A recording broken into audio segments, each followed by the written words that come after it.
I originally wrote a really long rant about Uwe Boll, but I've decided that it really deserves its own video. The long and short of it is this.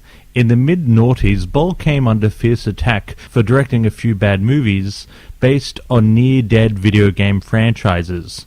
As a result, he got an outpour of personal and professional hatred far beyond what he or any person deserves.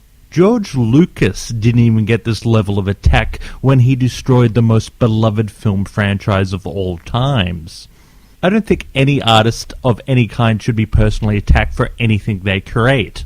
There's a lot of things you should get angry about in this world, and films ain't one of them. Here's a list of things that should move you to anger and you should do something about.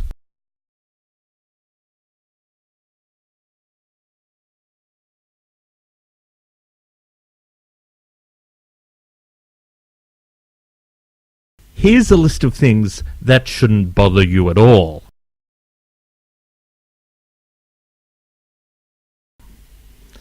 Here's a list of genuinely bad people that deserve to be vilified.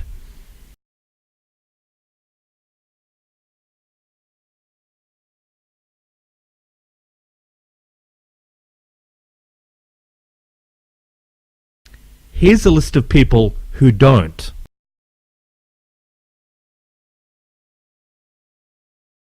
If you've ever personally attacked an artist for creating anything, please unsubscribe from my channel now, take some time out, and reassess your life values.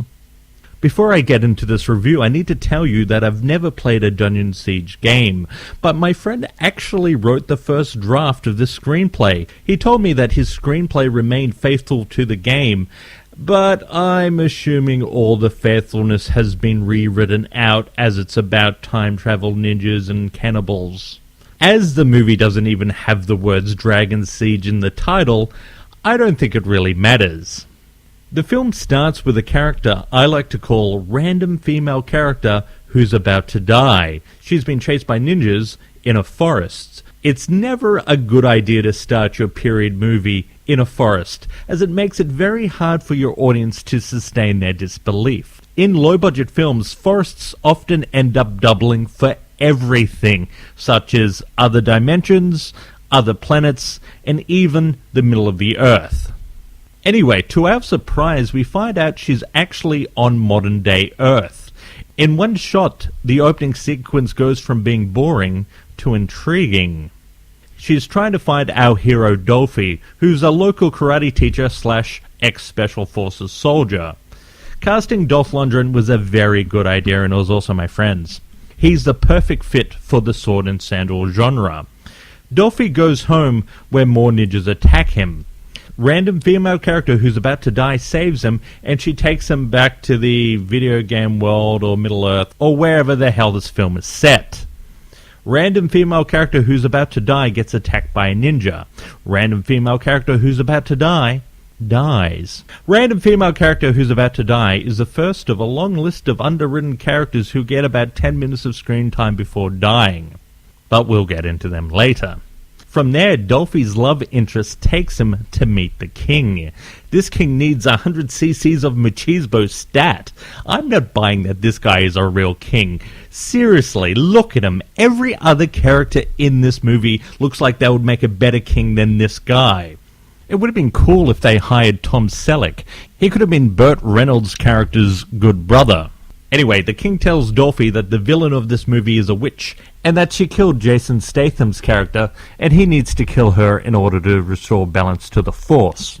From there, the characters bug around for a bit in order to fill out the running time. At about the 40-minute mark, He-Man finally leaves with Offsider, random soldiers, and He-Man's love interest. The cannibal ninjas attack, but they don't kill He-Man, and he's left to wonder why. Back in the castle, it's revealed that the king is really evil. The cannibal ninjas attack again. This time, Offsider and random soldiers give up their lives in order to save He-Man and He-Man's love interest. Offsider is the second underwritten character that only has 10 minutes of screen time before dying. They get away, and He-Man's love interest tells He-Man that the king is really an alchemist and he specializes in poison. Remember that, as will become important later. Anyway, Drago's love interest is hurt, so Drago leaves her there.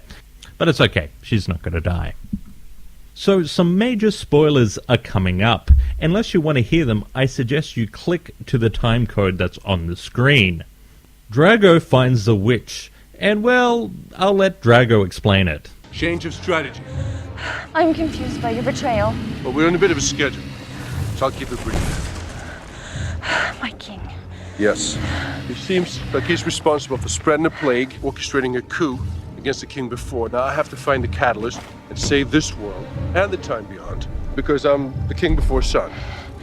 This cannot be. Yeah, what the hell? Exactly, am I right? And the bitch, we're still being chased by a dragon. Let's go. Simple. We also learn that the witch hid Drago in the future so he would be safe, and he's also the king of this world. The Witch Dies, aka, is another underwritten character that doesn't have enough screen time. From there, Drago talks to the witch's daughter. She also doesn't have a lot of screen time, but she doesn't die. She's there basically to lead the final battle at the end of the film. She also tells him that he needs to go into the Dark Forest to get a dragon to help them with their attack. Anyway, you can pretty much work out how the third act plays out, except maybe the ending.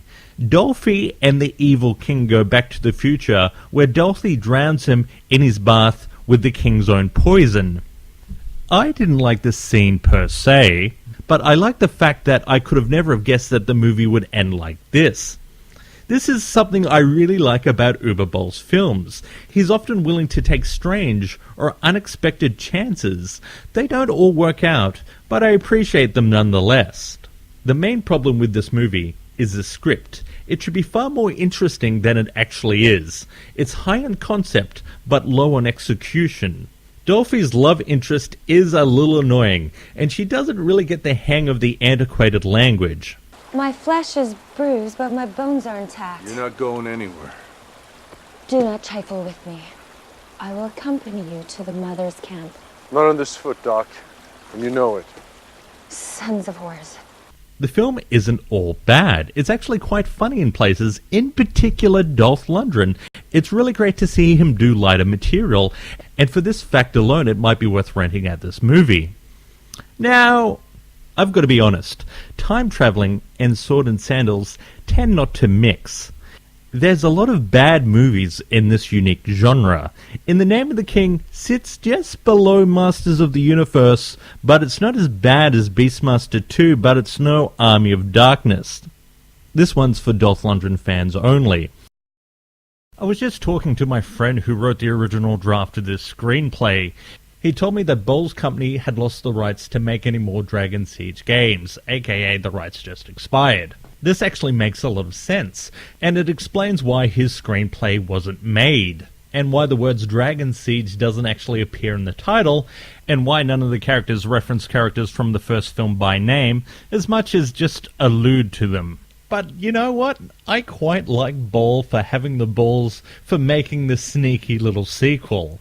Anyway, my friend told me that his script involved mutant cannibals, a red desert of death, mages, a thief guild, a barbarian, a demon god who causes a great cataclysm, an undead warrior, and gratuitous sex and action scenes. I'm sure if you're familiar with the game, these references would make sense to you. He also told me that he wrote cameos for Bruce Campbell, Mark Singer, and Mark Hamill, and the lead roles he wrote for Gary Daniels and Dolph Lundgren. Oh well, it's probably for the best that his screenplay was never produced, as it would have been so awesome it would have made every other film look like shit by comparison.